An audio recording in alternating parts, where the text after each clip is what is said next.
Ce matin, nous allons introduire un thème parce que nous le savons tous que après que le Seigneur Jésus soit ressuscité, il est donc apparu à ses disciples. Et la Bible dit qu'il a vécu avec eux 40 jours. Et après 40 jours, il est monté au ciel, assis à la droite de Dieu. Et pendant qu'il montait, les disciples étaient en train de regarder et ils observaient jusqu'à ce que Dieu lui-même envoie ses anges pour leur dire: en effet, ce que vous voyez, c'est ce que Christ lui-même vous avait déjà annoncé. Alors allez-y attendre dans le lieu qui était réservé, attendant la couverture divine, pour que vous puissiez accomplir pleinement le mandat qu'il nous a laissé, qui était donc, qui prend en compte la grande commission. Alléluia. Donc, pour que l'Église puisse être bâtie, il lui fallait donc la couverture divine. Et après donc ces 40 jours, la Bible nous rappelle que 10 jours après, alors 50e jour, il y a eu ce que nous appelons au jour de la Pentecôte l'effusion, la plénitude, la permanence, la venue entièrement du Saint-Esprit sur la terre. Mais Jésus le lui avait déjà annoncé. Alléluia. Et donc ce matin, nous allons parler du besoin du chrétien. Le besoin spirituel du chrétien, ou l'un des besoins spirituels du chrétien, qui prend en compte donc l'élément essentiel pour mener une bonne vie, qui est le Saint-Esprit. Et c'est une introduction que nous allons faire parce qu'il y a le séminaire qui commence, ou du moins que nous poursuivrons le mardi et le vendredi, et nous allons terminer avec la Pentecôte, la fête de la Pentecôte, le dimanche. Alléluia. Donc je souhaite qu'aujourd'hui on puisse faire l'introduction et que mardi on puisse venir au culte du soir, parce que nous commençons nos cultes du soir. Mardi, faites-la 18h30 jusqu'à 20h30. En cas, on aura le temps pour poursuivre sur les œuvres du Saint-Esprit, le rôle du Saint-Esprit, l'importance du Saint-Esprit, la manifestation du Saint-Esprit sur mardi et vendredi, et nous terminons dimanche prochain. Prépare-toi et considère que nous venons commémorer. Et pendant qu'on met cette vie de commémoration, ta vie personnelle, ton attitude doit accompagner cela. Ta vie de consécration, de sanctification, oui, doit accompagner. Tes actes doivent accompagner. Tes pensées doivent accompagner. C'est quoi? Le Saint-Esprit ne peut pas se manifester en toi si toi-même tu ne mets pas dans les conditions pour qu'il puisse agir pleinement en toi. Alléluia. Donc, il y a donc le besoin de l'homme. Et notre besoin nous amène à lire un passage biblique qui est tiré dans le livre des Évangiles, Jean chapitre 4, du verset 5, et qui, il me semble, peut-être un peu long, mais juste, nous allons lire quelques passages pour que nous comprenions. Alléluia. Nous comprenions donc le besoin. Jean chapitre 4, comme je l'ai dit, à partir du verset 5, la Bible dit: il arriva dans une ville de Samarie nommée Sycham, près du champ de Jacob, près du champ que Jacob avait donné à Joseph son fils. Là se trouvait le puits de Jacob. Jésus, fatigué du voyage, était assis au bord du puits. C'était environ la 6e heure. Une femme de Samarie vint puiser de l'eau. Jésus lui dit: donne-moi à boire, car ses disciples étaient allés à la ville pour acheter des vivres. La femme samaritaine lui dit: comment toi, qui es juif, me demandes-tu à boire, à moi qui suis une femme samaritaine? Les Juifs, en effet, n'ont pas de relation avec les Samaritains. Jésus lui répondit: si tu connaissais le don de Dieu, et qui est celui qui te dit donne-moi à boire, tu lui aurais toi-même demandé à boire, et il t'aurait donné de l'eau vive. Mais, verset 11, Seigneur, lui dit la femme, tu n'as rien pour puiser et le puits est profond. D'où aurais-tu donc cette eau dire? Es-tu plus grand que notre père Jacob, qui nous a donné ce puits et qui en a bu lui-même, ainsi que ses fils et ses troupeaux? Jésus lui répondit, quiconque boit de cette eau aura encore soif. Alléluia. Dis avec moi, quiconque boit de cette eau aura encore soif. Il continue au verset 14, mais celui qui boira de l'eau que je lui donnerai n'aura jamais soif. Dis avec moi, jamais soif. Et l'eau que je lui donnerai deviendra en lui une source d'eau qui jaillira jusque dans la vie éternelle. Alléluia. Nous allons juste nous arrêter là. Et le dernier verset que nous allons ajouter, c'est le verset 24 qui dit simplement, Dieu est esprit et il faut que ceux qui l'adorent en esprit et en vérité. Jésus était donc en train d'orienter l'Église dans un besoin essentiel, en train d'instruire, oui, le peuple de Dieu ou le peuple d'Israël, ou ici cette femme suit un élément essentiel pour que tu puisses être agréable à Dieu, pour que tu puisses faire la volonté de Dieu. Oui, le besoin fondamental du chrétien est le besoin du Saint-Esprit. Alléluia. Parce que en Actes, nous avons compris que, ou du moins si nous lisons, en Actes chapitre 1, le verset 4, Jésus était en train de dire qu'ils allaient recevoir le Saint-Esprit et qu'ils devaient attendre dans un point pour recevoir le Saint-Esprit. Et en Actes chapitre 2, vous allez comprendre que quand ils ont reçu le Saint-Esprit, on va voir que les pierres qui avaient même régné le Seigneur étaient donc revêtues de la puissance et de la gloire de Dieu pour pouvoir maintenant prêcher et parler librement. Alléluia. Donc, pour que tu puisses parler de la part de Dieu, il te faut ce besoin essentiel. Alléluia. Et le Saint-Esprit, ici donc, qui est le consolateur, est ici symbolisé par cette eau dont nous avons besoin. Amen. Frère, si tu n'as pas cette eau en toi, tu vas devenir un chrétien qui est assis à l'église. On peut prêcher, on peut parler des choses spirituelles, mais tu ne peux pas comprendre parce que tu demeures un homme charnel. Tu demeures une femme charnelle. Tu demeures quelqu'un qui peut passer ses années dans le temps, mais qui sort et qui n'a rien compris, et ta vie ne reflète pas la gloire de Dieu. C'est pourquoi l'Église, pour qu'on puisse être l'Église de Jésus-Christ, il nous faut un revêtement. Il nous faut cette eau vive qui coule éternellement. Alléluia. Et qui nous donne d'être remplis, qui permet que notre homme intérieur soit rempli. Amen. Frères et sœurs, il est important. Et le grand thème que le pasteur a instruit, qui est tiré dans le livre de Jean, chapitre 14, verset 10, il dit, je ne vous laisserai pas orphelins, je viendrai à vous. Alléluia. C'est une promesse du Seigneur. Naturellement, il parle du consolateur. Il parle de ce que nous avons besoin, donc de cette eau-là qu'il va nous donner. Parce que si nous avons cette eau-là en nous, frère, nous avons la vie de Dieu en nous. Amen. C'est pourquoi il est en train de dire, parlant donc à cette femme, il dit Dieu est esprit. Et il faut que ceux qui l'adorent en esprit et en vérité. Frère, si l'esprit de Dieu est en toi, tu comprends la vie de Dieu. Tu comprends la vie de Dieu parce que le Saint-Esprit, comme Romains 8, 16 le dit, convaincra de l'esprit que tu es enfant de Dieu. Et comme tu es enfant de Dieu, tu mènes une vie qui reflète la gloire de Dieu à cause du Saint-Esprit qui est en toi. En Actes chapitre 19, nous avons compris qu'il y avait 12 personnes, je crois 10 personnes qui ont reçu le baptême de Jean.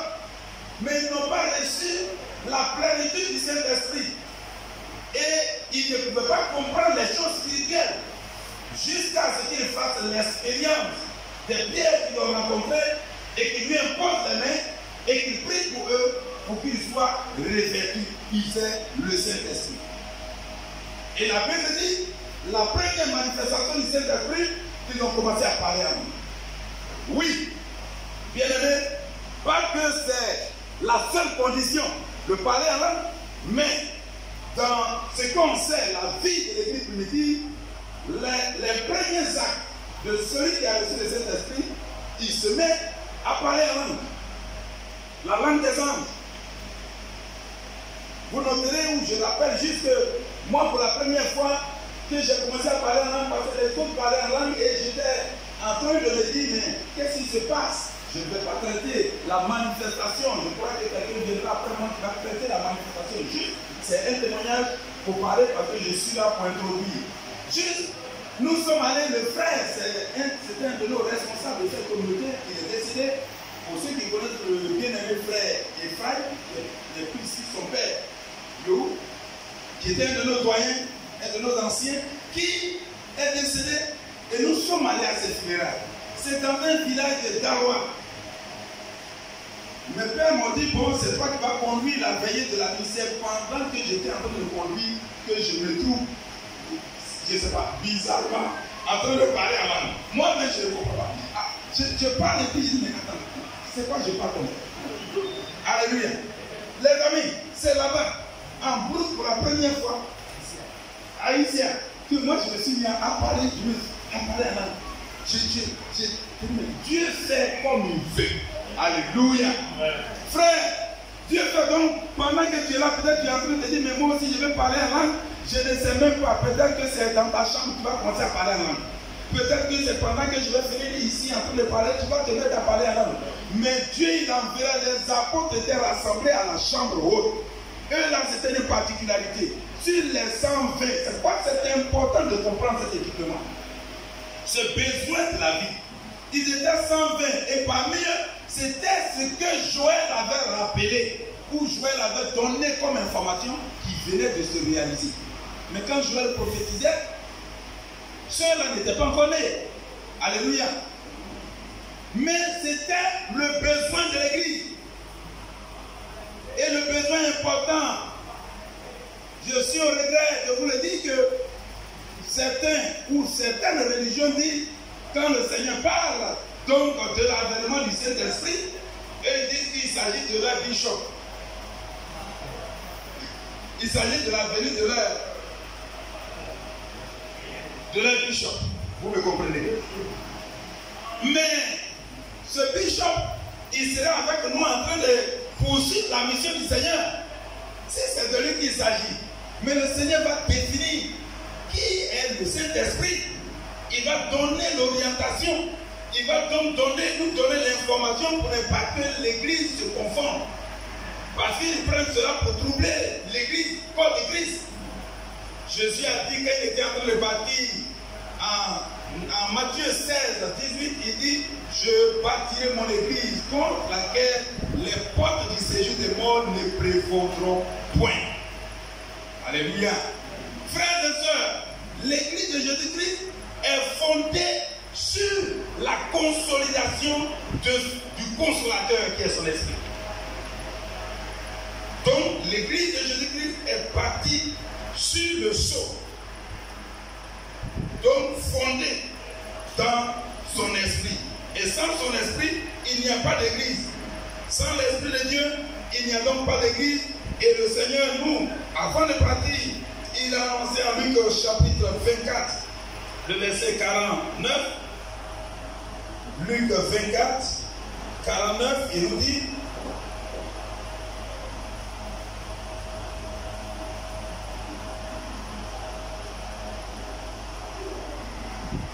il dit ceci, et voici, j'enverrai sur vous ce que mon Père a promis. Mais vous, restez dans la vie jusqu'à ce que vous soyez revêtus de la puissance d'en haut. Alléluia. Mais en acte, et c'est là que c'est cette confusion d'incompréhension que je voulais situer. Le Saint-Esprit, qui est une personnalité vivante dans la Trinité, selon ce qu'il nous a dit à Matthieu 28, 19, et ce que nous avons vu à la création au commencement, ça veut dire que le Saint-Esprit qui se mouvait à la surface des eaux était donc l'Esprit de Dieu. Et c'est en accord de cette Trinité que Dieu va créer l'homme. Alléluia.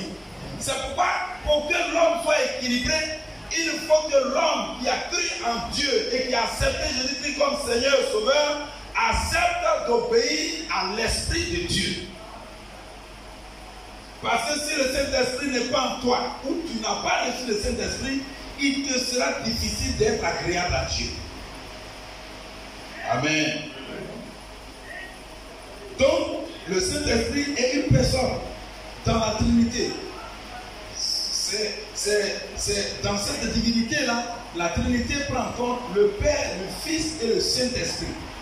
Et c'est ensemble, en accord, c'est dans l'Église, nous comprenons que c'est cette entité-là qui agit dans le monde. Pas séparément. Parce que quand nous étudions les caractères, pour ceux qui ont fait l'école, les cours de baptême, et notre Dieu, le Père, le Fils et le Saint-Esprit ont le même caractère. Et ce sont ces caractères qui montrent l'unité dans leur manifestation. Gloire à Jésus. Et donc, il faut donc noter que le Saint-Esprit n'est pas une puissance. Quand on lit Actes chapitre 8, dans la compréhension, on a comme l'impression que, alors quand Dieu parle, ou les Écritures, on lit, mais on oublie les pointillés qui sont là, ou les virgules qui sont là, au point que on a comme l'impression que le Saint-Esprit est une puissance. La Bible dit en Acte donc 1, 8, mais vous recevrez une puissance, virgule, le Saint-Esprit survenant sur vous, virgule, et vous serez mes témoins à Jérusalem, virgule, dans toute la Judée, virgule, dans la Samarie, virgule, et jusqu'aux extrémités de la terre. Point. Amen. La Bible ou le passage n'est pas en train de dire que le Saint-Esprit, il est une puissance. Mais il est en train de dire, dans le Saint-Esprit, il y a la puissance. Où le Saint-Esprit agit par sa puissance. Alléluia. Et quand tu ne fais pas attention, on prend le Saint-Esprit pour une puissance quelconque. Non. Le Saint-Esprit est Dieu. Alléluia. Parce que c'est l'Esprit de Dieu. Jésus-Christ dit, je vous enverrai. Et il dit, pour mieux comprendre, qu'il ne parlera pas en son nom. Amen.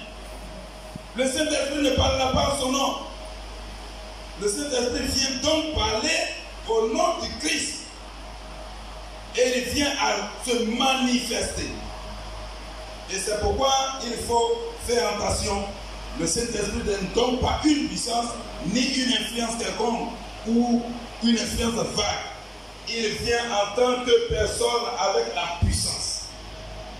Et nous avons les preuves. Et quand nous lisons Romains chapitre 8, 16, je l'ai dit tantôt, il vient donc pour nous, pour attester que nous sommes enfants de Dieu. Et si nous ne comprenons pas, dans nos manifestations ou en tant qu'enfants de Dieu, dans nos comportements, on peut même attrister le Saint-Esprit. Et cela montre la personnalité du Saint-Esprit. En Éphésiens chapitre 4, verset 30, on dit que le Saint-Esprit peut s'attrister. On peut donc attrister le Saint-Esprit. Mais de la même manière, on peut attrister Dieu. On peut attrister le Seigneur Jésus. Et en tant qu'enfant de Dieu, si tu ne fais pas attention face à ce besoin, tu risques de rater les bénédictions parce que c'est le Saint-Esprit en réalité qui se manifeste en nous accordant les dons. Alléluia. Si tu as attristé le Saint-Esprit, tu risques d'être à l'église et les bénédictions, tu risques de ne pas avoir cela parce que tu ne vis pas conformément à la volonté de Dieu et à la volonté du Saint-Esprit naturellement. Donc, si tu as attristé le Saint-Esprit, dans le livre de 1 Thessaloniciens 5:19, la Bible dit le Saint-Esprit a des émotions. On peut même l'éteindre. Amen. Frères et sœurs, tu peux éteindre le Saint-Esprit. Il y a des gens qui ont éteint le Saint-Esprit dans leur vie. Et quand le Saint-Esprit est éteint, tu n'es plus sensible. Ça dit que tu vis même une vie de péché, même quand on te le dit, ça ne te dit plus rien. Parce qu'il est éteint. Et il y en a qui vivent dans l'église, qui vivent comme tout le monde, ils vivent dans le monde, même là où ils travaillent, ils s'abonnent à des choses d'escroquerie, ça ne lui dit rien, parce que le Saint-Esprit est éteint dans sa vie. Et c'est le danger. On va prêcher ici. Si le Saint-Esprit était dans ta vie, mon frère, dès que tu sors, la parole a été dévorée. Ça veut dire que ça se dilapide, c'est parti. Tu ne te rends même plus compte. Et ça, c'est très grave, malheureusement. C'est pourquoi il est important de faire attention à ce besoin-là, ce besoin de l'Église. Et si tu ne fais pas attention, tu vas perdre la vie, tu vas perdre le salut, et ça serait dommage, parce que l'apôtre Paul nous dit de travailler à notre salut. Gloire à Jésus. Travailler à ton salut, il faut donc entretenir le Saint-Esprit dans ta vie. Si tu n'entretiens pas le Saint-Esprit dans ta vie serait comme quelqu'un pourrait le dire, oui ça. Alléluia. Ou va-ça. C'est à nous de choisir. Bien-aimés, nous allons repartir dans le livre de Jean, le chapitre 14, pour que nous voyions un peu ce que le Seigneur dit. Ce que le Seigneur dit au sujet du rôle du Saint-Esprit dans notre vie. Et nous avons besoin donc de faire attention. Ce besoin-là, frère bien-aimé, je veux vous encourager à faire très attention, à suivre cela. Parce que si tu ne le sais pas, tu risques de t'égarer. Et si tu es égaré, ça serait dommage.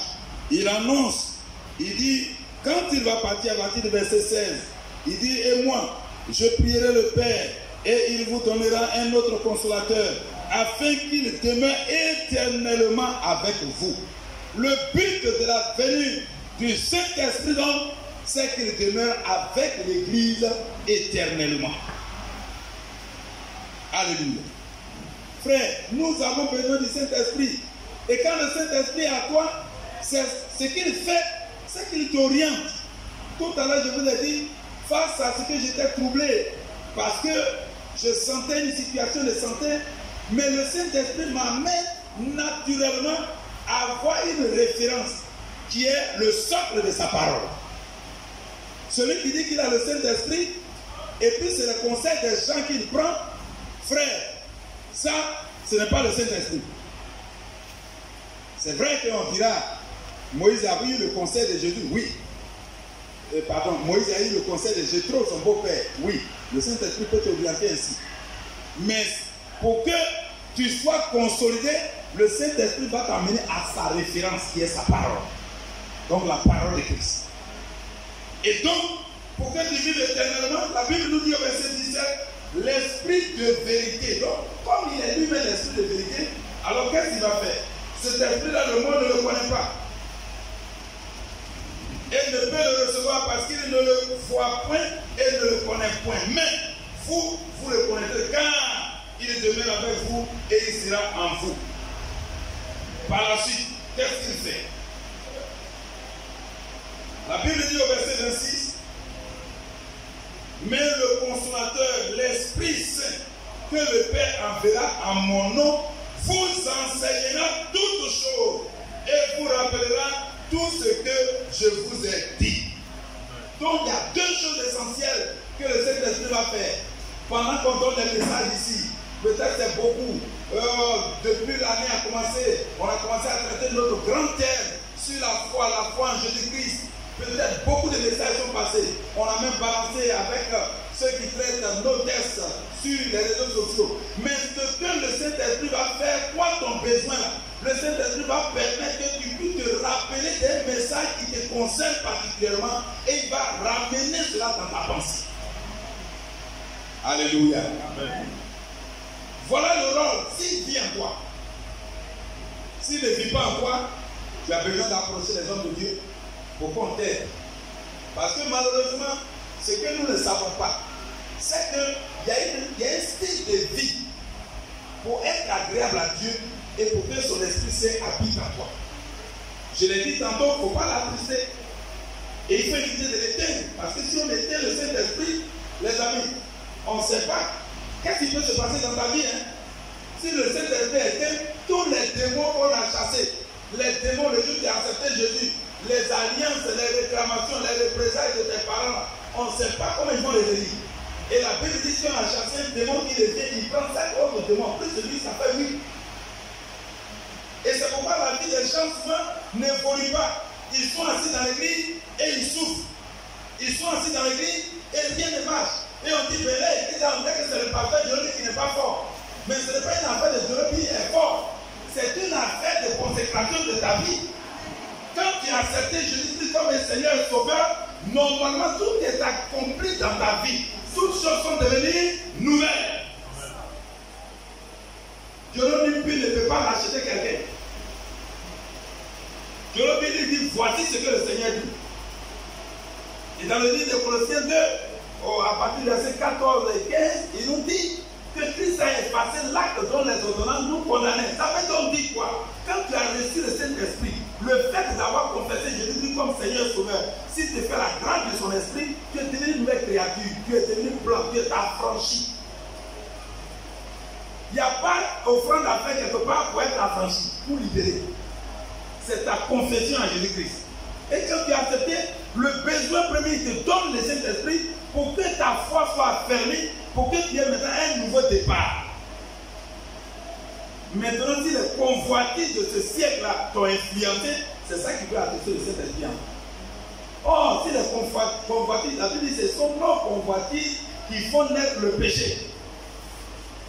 Amen. Il y a des gens qui veulent faire l'effort. Si on a vécu coronavirus n'a pas pu t'avoir. Dieu t'a fait grâce de faire partie de ceux qui font partie du reste, qui ont eu à triompher sur cette peste ou ce châtiment, et que nous sommes en train d'aller vers la Pentecôte. Il faut que toi aussi tu prennes la résolution du cœur de dire, je vais améliorer ma vie avec Christ. Frère, si tu ne le fais pas, tu serais toi-même un danger pour toi-même. Parce que le Saint-Esprit lui-même, il a horreur du mensonge. Amen. Frère, en Actes chapitre 5, à partir du verset 3, nous avons vu ce qui s'est passé avec Ananias et sa femme Saphira. Aujourd'hui, si cette manifestation-là commence à se faire dans l'église, nous on prie, en tout cas moi je prie que ça se fasse, pour que la crainte naisse dans les cœurs. Pas que les gens meurent, mais au moins, quand Dieu commence à dévoiler les gens, tu arrives un matin en vie, toi là tu viens de commettre des débauches hier.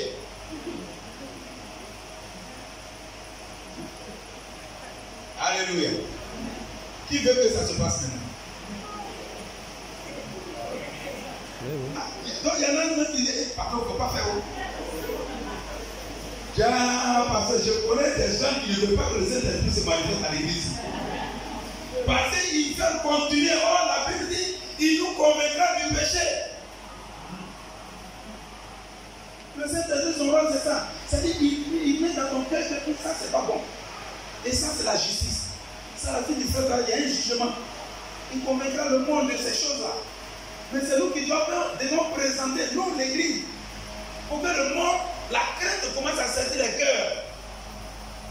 Mais si on vient à l'église, les mêmes vies que les gens mènent au Dieu, nous aussi on mène cette vie.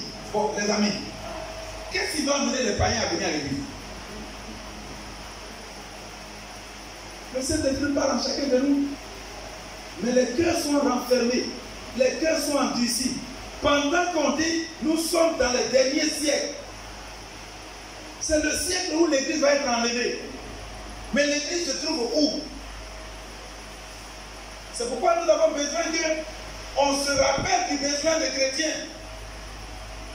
Le Saint-Esprit est un besoin pour que tu puisses t'orienter, pour que tu puisses avoir la direction divine. Il te faut le Saint-Esprit. Pour que tu puisses manifester les dons spirituels, il te faut le Saint-Esprit. Pour que tu puisses avoir la révélation, le discernement, il te faut le Saint-Esprit. Parce que c'est le Saint-Esprit qui envoie les dons spirituels.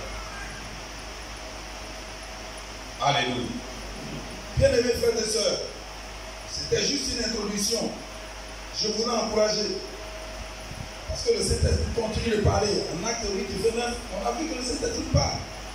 En acte 13, c'est lui qui a dit 1 à 3, qui a mis Paul et Barnabas à part pour accomplir une mission. Le Saint-Esprit parle. Le Saint-Esprit ne parle plus parce que nous-mêmes nous empêchons le Saint-Esprit de parler. Par nos vies. Par nos vies. Simplement, on ne veut pas changer, mais on veut que le Saint-Esprit n'a qu'à opérer un miracle. Si tu viens te marier, que le Saint-Esprit te dit voilà les conditions pour te marier. Pourtant, toi, tu as déjà femme ou tu as déjà garçon.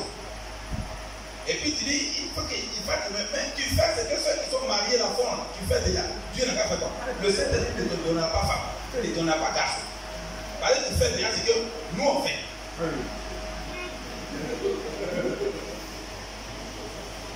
Mais nous, les mariés, les gars, on allait payer les dons, on a fait tout ce qu'on a fait. Toi, tu ne veux pas faire ça, et puis tu dis, je veux me marier. Pourtant, tu fais ce qu'on fait. Alléluia. Sois délivré au nom de Jésus. Mais oui.